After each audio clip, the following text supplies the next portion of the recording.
Bonjour les amis, c'est Christelle, j'espère que vous allez bien.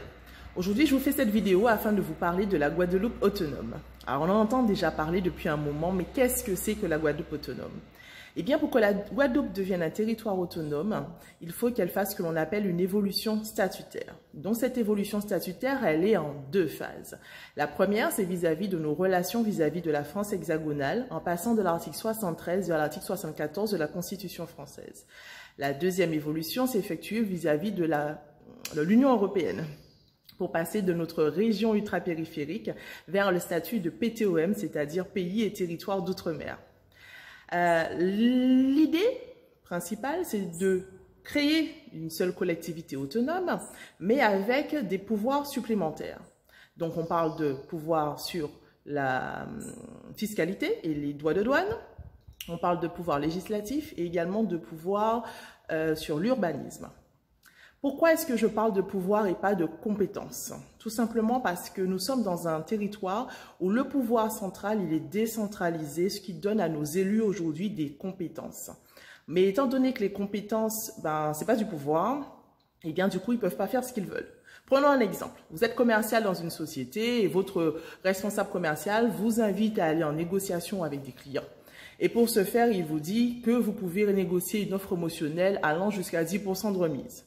On vous a donc donné la compétence de pouvoir réaliser cela. Vous allez en clientèle et vous ne pouvez pas dépasser ces 10% qui ont été annoncés initialement. Le vrai pouvoir serait de dire que le commercial va chez le client et décide que celui-ci, comme je l'aime bien, je lui fais 50% de remise. Ça, c'est du pouvoir.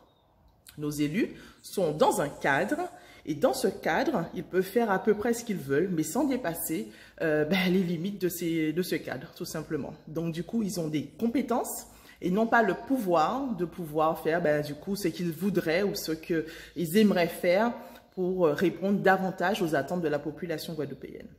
Donc la collectivité autonome aurait quant à elle le pouvoir, puisqu'il s'agit d'une gouvernance qui représente la population, de donc pouvoir faire ce que la population attend et aspire à obtenir sur son territoire.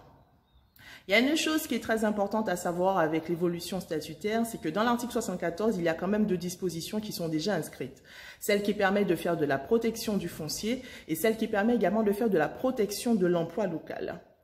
Prenons deux exemples pour concrétiser un peu les choses. Si aujourd'hui nous étions un territoire autonome avec la compétence qui nous permettrait de protéger notre foncier, eh bien une vente comme celle qui a été faite de la centrale de géothermie par la société israélo-américaine Ormat, n'aurait pas pu se réaliser, tout simplement, parce que nous aurions eu une gouvernance qui écoute le peuple. Le peuple aurait dit, nous ne souhaitons pas que cette centrale géothermie soit vendue à une société étrangère, mais que cette société reste dans notre capitale, que cette société continue de faire ses activités et que les bénéfices qui seraient récoltés puissent être réinjectés dans l'économie locale et pourquoi pas même aussi au sein de la commune de Bouillante.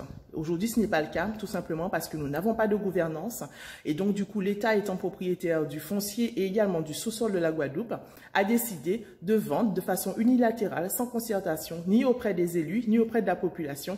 Et malheureusement, c'est triste à dire, mais elle était dans son bon droit. Une seconde chose avec la protection de l'emploi. Eh bien, avec la protection de l'emploi, nous pourrions ici en Guadeloupe décider que dorénavant, pour pouvoir accéder au marché du travail guadeloupéen, qu'il faut par exemple une condition qui est celle du temps d'occupation sur le territoire. De dire que dorénavant, les employés, eh bien, il faudrait qu'ils puissent justifier que ça fait au moins 2 ans qu'ils habitent en Guadeloupe pour pouvoir prétendre à un poste. Les agents de maîtrise, on pourrait demander 3 ans, les cadres, on pourrait demander 5 ans. C'est une disposition qui existe déjà ailleurs. Parce que le statut de PTOM, c'est quand même vraiment un statut qui permet d'avoir une certaine liberté dans l'exercice du pouvoir, justement, local. J'espère que ces explications vous auront convaincu que la Guadeloupe autonome est une solution, une possibilité qui est accessible pour nous. Il faut bien comprendre que l'évolution statutaire n'est qu'une boîte à outils et qu'ensuite, il faut remplir cette boîte à outils des dispositifs et des dispositions que nous jugeons intéressants à mettre en application sur notre territoire afin que nous soyons satisfaits de la vie qui est proposée en Guadeloupe.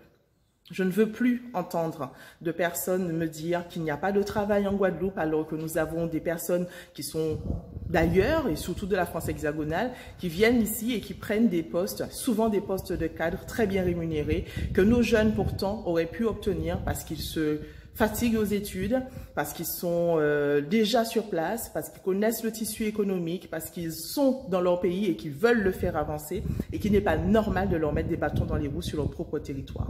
Alors je sais, on dit souvent que nul n'est prophète dans son pays. Mais on ne veut pas des prophètes. On veut des hommes et des femmes compétents pour travailler et faire avancer la situation. On veut des entreprises qui puissent créer de la richesse et qui puissent jouer leur rôle social en recrutant un maximum de collaborateurs afin de faire réduire de façon réelle, efficace et pérenne le taux du chômage en Guadeloupe.